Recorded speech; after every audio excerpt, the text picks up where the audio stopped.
The first thing I noticed was her perfume. Not the flowers, not the low hum of morning voices, not even my father's body lying quiet and emptied of authority. Her perfume, sharp, familiar, out of place. I didn't turn around right away. I already knew who it was. Some ghosts announced themselves without needing a face. The air shifted behind me, heavy with arrogance and nostalgia. Then I heard his laugh, soft, confident, practiced. The laugh of a man who'd never had to clean up his own messes. My brother, 7 years older, 7 figures richer. 7 years ago, the man who took everything and never looked back. A hand touched my shoulder, light, possessive. "Didn't expect to see you here alone," she whispered. I finally turned. She hadn't changed much. Same perfect posture. Same eyes that never apologized for anything.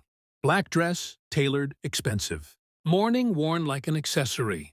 My brother stood beside her, arm draped around her waist like she was a prize he'd won fairly. She smiled, leaned in. "So," her voice dipped, private, cruel. "I guess I won, right?" A pause. "You're still poor." I looked at her face. Really looked. And smiled. "Yeah," I said calmly. "Maybe." Then I stepped aside. "Well, meet my wife." She froze. Not metaphorically. Her entire body locked, like her mind had slammed into a wall it didn't know existed. That moment, the silence between her breath and my brother's confusion was worth every year I'd waited. 7 years ago, she didn't freeze like that. 7 years ago, she packed a suitcase while I was in the shower. No note, no explanation, just absence. I came home to empty. Drawers, and a ring left on the kitchen counter, like a receipt for something returned. I didn't chase her. I didn't beg. Men like me don't beg. We observe. It took 3 days before I saw the truth. A photo posted quietly. My brother's penthouse. A reflection in a mirror. Her laugh, unmistakable, half cropped out of frame. I remember sitting on the edge of the bed we were supposed to share forever, thinking how efficient betrayal can be when everyone benefits except you. I told myself it didn't matter, that love was replaceable, that blood meant something. I was wrong on all 3 counts. The years after were quiet, deliberate. I rebuilt myself in silence, while they paraded success, engagement photos, charity galas, interviews where my brother spoke about earning everything. I watched from a distance, not out of jealousy, out of calculation.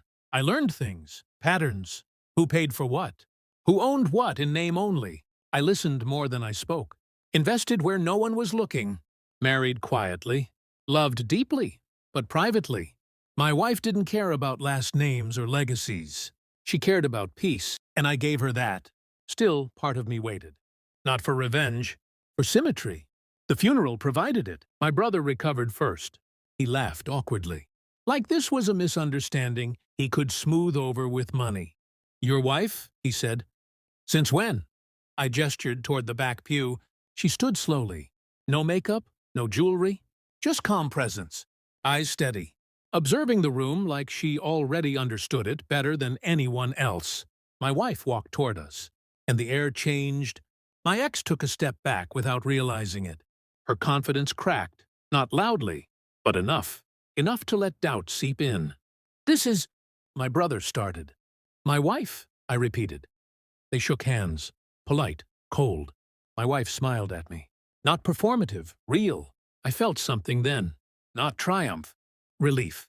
After the service, the truth unraveled faster than I expected. My brother drank.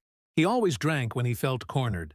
My ex watched me from across the room, her eyes searching for something. Resentment, bitterness, proof that she still mattered. She found none. Finally, she approached me again. "You didn't tell me," she said. "You didn't ask." She scoffed.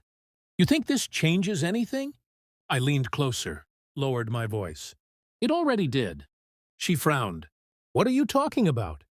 I pulled out my phone, showed her a document. Not flashy, just facts, names, dates, accounts.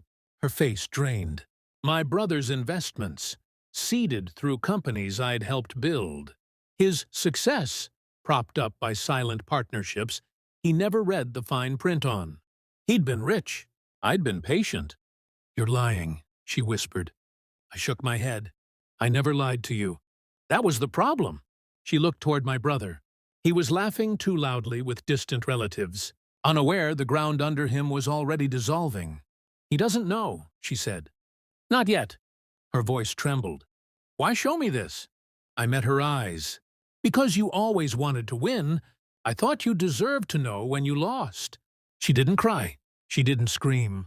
She just stood there, finally understanding that the game, she thought, she mastered had never included her. Later, as we left, my brother called my name. Panic edged his voice now. He'd checked his phone. He'd seen enough. We need to talk, he said. I looked at him. Really looked.